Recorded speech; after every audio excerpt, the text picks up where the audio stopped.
तर भावानं घेतली उत्पन्न गाडी. आता काय गाडी नारळ फोडूच लागला तो.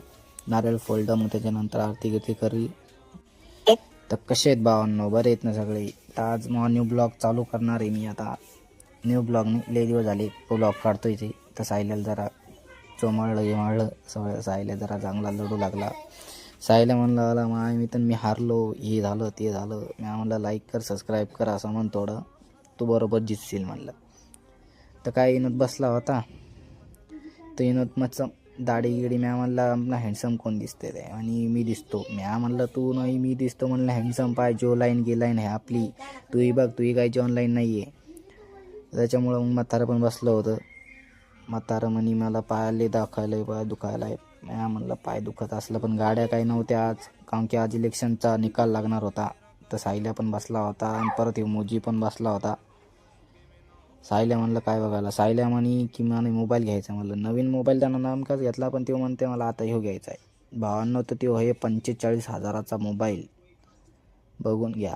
45 नाही का, हा 45-46 हजाराचा मोबाईल. मी म्हणलं तो या अवकाशच्या बाहेर.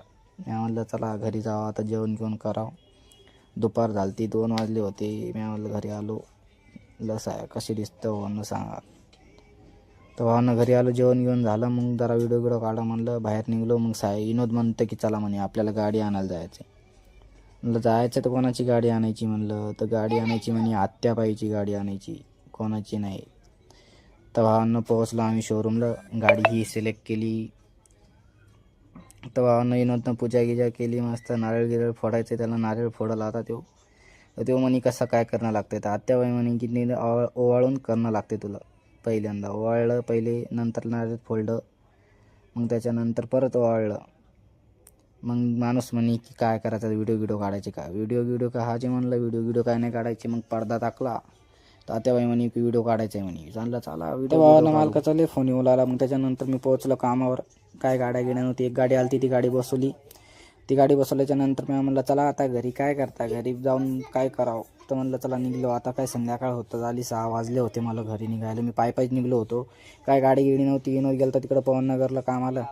तर बघा ना भावांनो, इतका पायी जाणं लागते. भावांनो तुम्ही लाईक करा सबस्क्राईब करा. मला उद्या भेटा तुम्ही, कारण की आपल्याला पण गाडी घ्यायची आता. भेटू उद्या. बाय बाय भावांनो.